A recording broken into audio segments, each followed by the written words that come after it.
Why do victims of narcissistic abuse so often struggle with their weight? This is something I can relate to personally, and I've seen it in many survivors. In fact, today's video is an Ask Me Anything video, meaning this question came from one of the people in this family, a survivor of narcissistic abuse. The question is, what is the effect of narcissistic abuse on a person's struggle with their weight throughout their life? I feel like there's a connection somehow, but pinpointing it and resolving it continues to elude me. I'd love to hear any insight you have. Well, that's exactly what we're talking about today at queenbeing.com, the effect of abuse on your weight. So let's get started.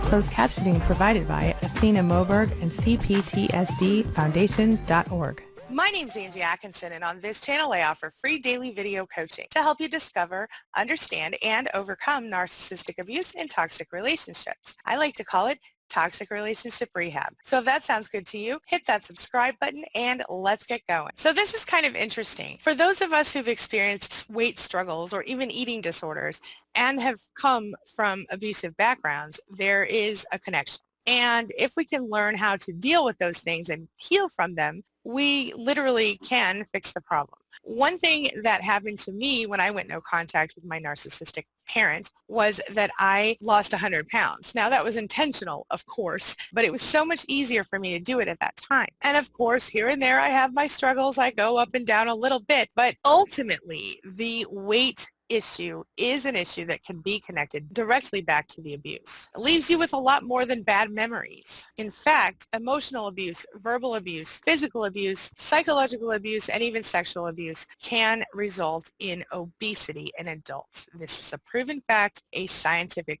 fact. This, researchers say, is a common issue. In fact, in some studies, researchers have actually said that if you ever want to get the weight off and keep it off, you must heal yourself emotionally first. There are a lot of different theories behind this. Of course, when we're talking about sexual abuse, the obesity factor can be more frequent. And I think the reasons for that might be obvious. If they feel like they're unattractive to people around them, they're less likely to be attacked. With that being said, there are a lot of different reasons that your childhood abuse or any abuse in your life might have led you to gain weight and become obese. The first one being that during abuse you have no sense of control, and so you must find something to control in your life. And sometimes that something becomes what you eat. Now this can also lead to anorexia or other types of eating disorders. Being in control of what you're eating is a big reason that a lot of survivors find themselves struggling with their weight one way or the other. An interesting thing is that people who have been in relationships with abusers and then come out of those relationships, very often you'll see someone end a regular non-abusive relationship and get a revenge body. But you don't always see that with a toxic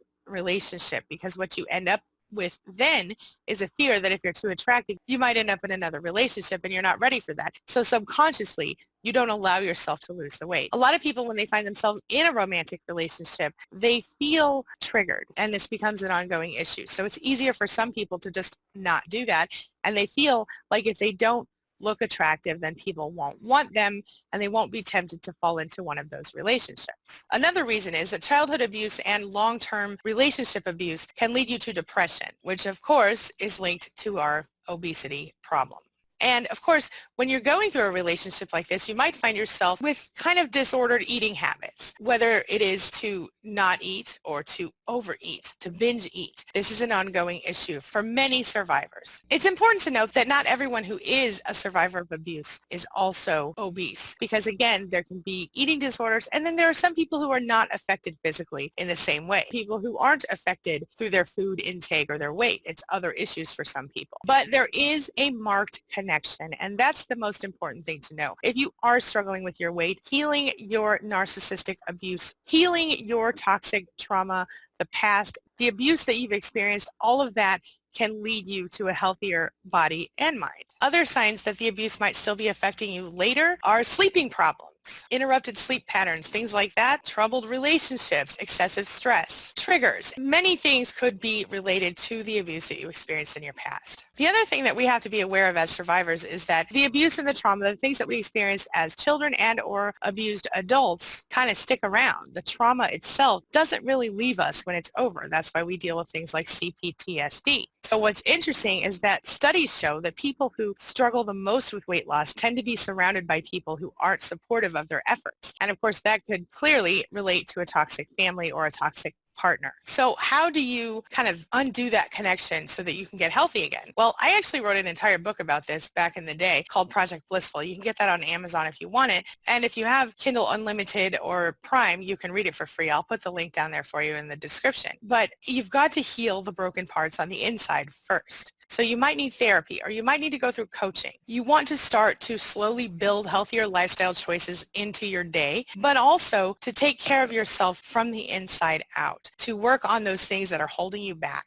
And don't forget, exercise can be one of the best ways to improve your mood, increase your endorphins, and just feel better in general. And I recently saw a report on television that talked about baths being really healthy for you as well when it comes to raising your endorphins. So take a nice long hot bath. It won't hurt you. If you'd like me to talk about this again, just let me know in the comments and I'll go into more depth if that's of interest to you. But I don't want to spend too much time talking about it if it's not something that you want to hear about. So I'm going to ask you to tell me, do you want to hear more about how weight can be connected to narcissistic abuse and how you can fix yourself on the inside so you can drop the weight? Let me know. In fact, this brings me to the question of the day.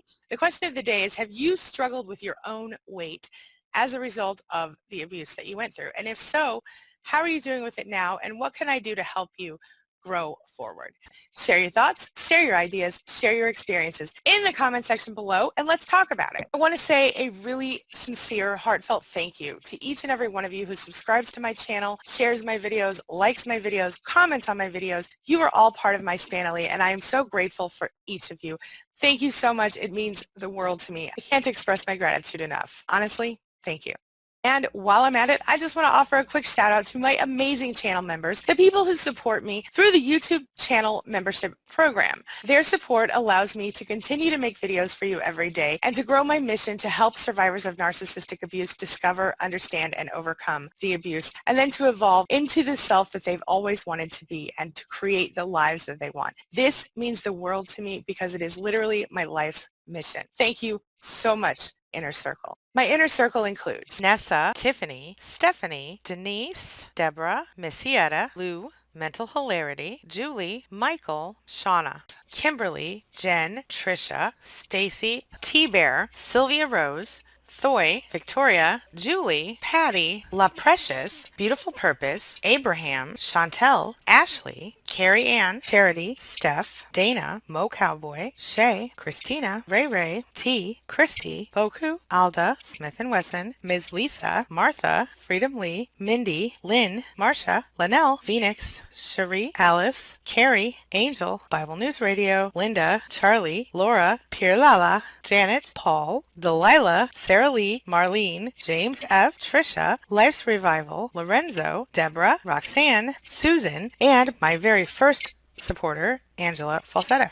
Thank you. Again, I just want to say thank you so much for hitting that join button. Your support really does mean a lot to me. Again, thank you so much. That's all I've got for you right now, but as always, thank you so much for being a part of my day and a part of my life, and hey, thanks for letting me be a part of yours. It really does mean a lot to me. Now, before I go, make sure you take a look at the videos I'm leaving for you right there and right there. And while you're here, hit that subscribe button so we can stay connected and continue on this healing journey together. I'll see you soon.